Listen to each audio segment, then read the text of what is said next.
ఇక వివరాల్లోకి వెళితే తెలుగు రాష్ట్రాల్లో ఉగాది వేడుకలు ఘనంగా ప్రారంభమయ్యాయి. వసంత ఋతువుతో ప్రారంభమయ్యే ఈ పండుగను తొలి పండుగగా తెలుగు ప్రజలు చేసుకుంటారు. ఇళ్లలో ప్రత్యేక పూజలు చేసుకుని ఉగాది పచ్చడి సేవించి తొలి ఏడాదిని శుభంగా అందరూ ప్రారంభించుకుంటారు. నగరంలో మార్కెట్లు కూడా సందడిగా మారాయి. పూలు, పళ్ళు, ఉగాది వేడుకలకి కావాల్సిన సరుకులు తీసుకునేందుకు వచ్చిన జనంతో మార్కెట్లు కలకలలాడుతున్నాయి. కాలమానం చంద్రుడు నక్షత్రాల్లో సంచరించే గమనాన్ని ఆధారంగా ఏర్పడినది అంటారు. ఇక ఉగాదిని యుగాది అని కూడా అంటారు. చైత్ర మాసంలో వచ్చే పండుగ రోజు శుభంగా ఉంటే ఇక ఏడాదంతా శుభసూచకంగా ఉంటుందని భావిస్తారు.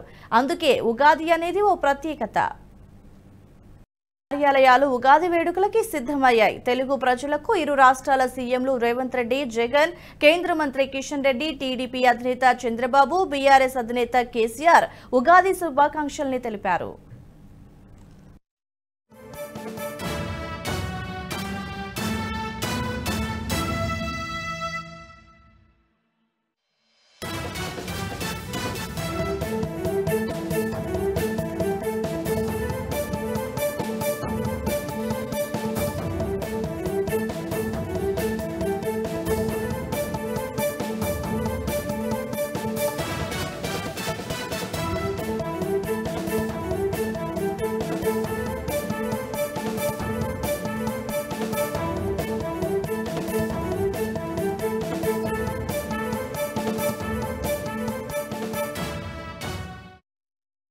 ఈ వీడియో మీకు నచ్చినట్టయితే లైక్ చేయండి, 10 మందికి షేర్ చేయండి. అలాగే కామెంట్ల రూపంలో మీ అభిప్రాయాలను మాతో పంచుకోండి. Nationalist hub group of channels ను సబ్స్క్రైబ్ చేసుకుని తెలుగునాట జాతీయవాద జర్నలిజాన్ని ప్రోత్సహించండి. ఈ వీడియో కింద ఉన్న బెల్ ఐకాన్ పై క్లిక్ చేయడం మర్చిపోవద్దు.